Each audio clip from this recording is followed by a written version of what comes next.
From the time a person leaves its mother's womb, its every effort is directed toward building, maintaining, and withdrawing into artificial wombs various sorts of substitute protective devices or shells.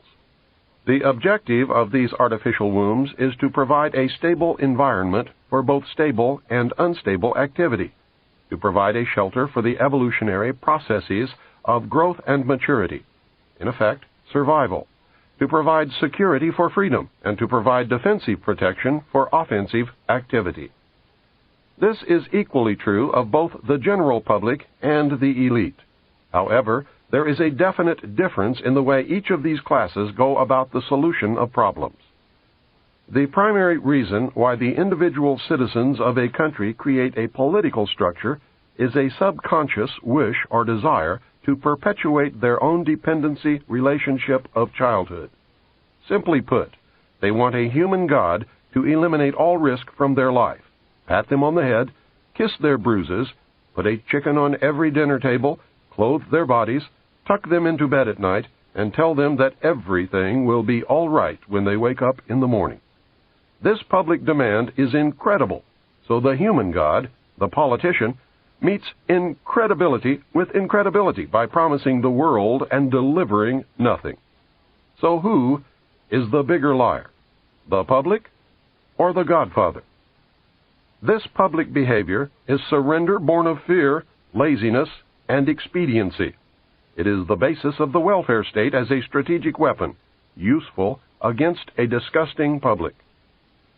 Most people want to be able to subdue and or kill other human beings which disturb their daily lives, but they do not want to have to cope with the moral and religious issues which such an overt act on their part might raise.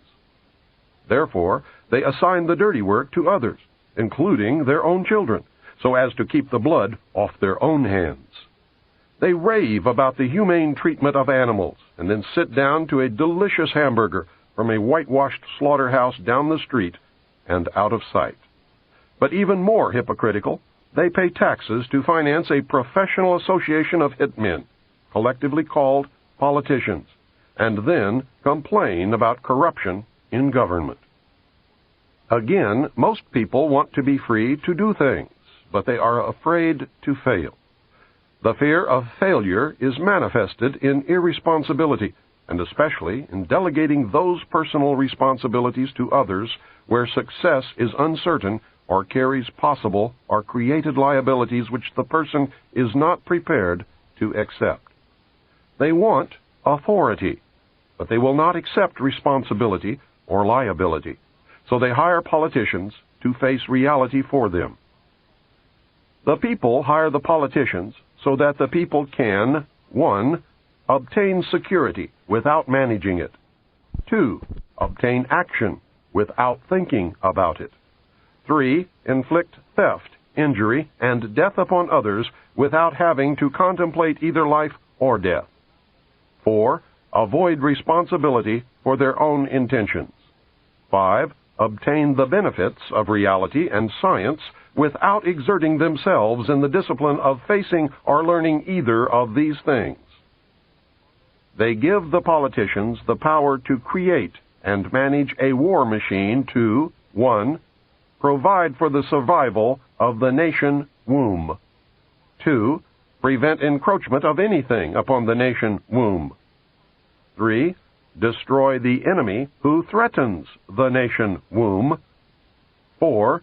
Destroy those citizens of their own country who do not conform for the sake of stability of the nation womb.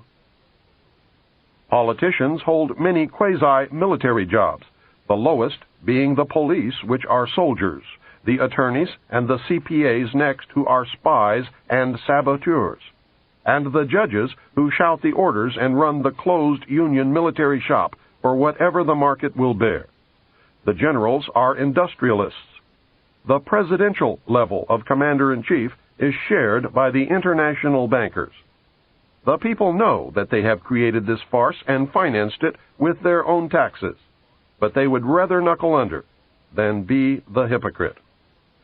Thus, a nation becomes divided into two very distinct parts: a docile sub-nation and a political subnation. The political subnation remains attached to the docile subnation, tolerates it, and leaches its substance until it grows strong enough to detach itself and then devour its parent. Human beings are machines, levers which may be grasped and turned, and there is little real difference between automating a society and automating a shoe factory. Factor 1. As in every social system approach, stability is achieved only by understanding and accounting for human nature. A failure to do so can be, and usually is, disastrous. As in other human social schemes, one form or another of intimidation, or incentive, is essential to the success of the draft. Physical principles of action and reaction must be applied to both internal and external subsystems. To secure the draft, individual brainwashing, programming, and both the family unit and the peer group must be engaged and brought under control. Factor 2. Father. The man of the household must be housebroken to ensure that Junior will grow up with the right social training and attitudes. The advertising media, etc., are engaged to see to it that father-to-be is compliant before or by the time he is married. He is taught that he either conforms to the social notch cut out for him, or his sex life will be hobbled, and his tender companionship will be zero. He is made to see that women demand security more than logical, principled, or honorable behavior. By the time his son must go to war, father, with jelly for a backbone, will slam a gun into Junior's hand before father will risk the censure of his peers or make a hypocrite of himself by crossing the investment he has in his own personal opinion or self-esteem. Junior will go to war, or father will be embarrassed. So Junior will go to war, the true purpose notwithstanding. Factor 3. Mother. The female element of human society is ruled by emotion first and logic second. In the battle between logic and imagination, imagination always wins. Fantasy prevails. Maternal instinct dominates, so that the child comes first and the future comes second. A woman with a newborn baby is too starry-eyed to see a wealthy man's cannon fodder or a cheap source of slave labor. A woman must, however, be conditioned to accept the transition to reality when it comes, or sooner. As the transition becomes more difficult to manage, the family unit must be carefully disintegrated, and state-controlled public education and state-operated child care centers must become more common and legally enforced so as to begin the detachment of the child from the mother and father at an earlier age. Inoculation of behavioral drugs can speed the transition for the child. Factor 4. Junior. The emotional pressure for self-preservation during the time of war and the self-serving attitude of the common herd that have an option to avoid the battlefield is all of the pressure finally necessary to propel Johnny off to war. Their quiet blackmailings of him are the threats: no sacrifice, no friends, no glory, no girlfriend. Factor 5. Sister. And what about Junior's sister? She is given all the good things of life by her father and taught to expect the same from her future husband regardless of the price. Factor 6. Cattle. Those who will not use their brains are no better off than those who have no brains.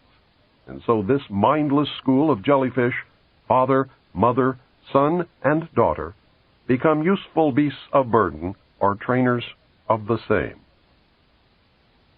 So now you know. You can see every step that the elite have taken in their war to control this once great nation. You can see the steps that will be taken in the future. You can no longer pretend innocence. Your denial of the conspiracy will fall on deaf ears. This tape is part of the education that will give Americans the weapons needed in the coming months and years of hardship as the New World Order struggles to be born. Truths cannot be negated or shrugged away. The message is this: you must accept that you have been cattle, and the ultimate consequence of being cattle, which is slavery, or you must prepare to fight, and if necessary die to preserve your God-given right to freedom.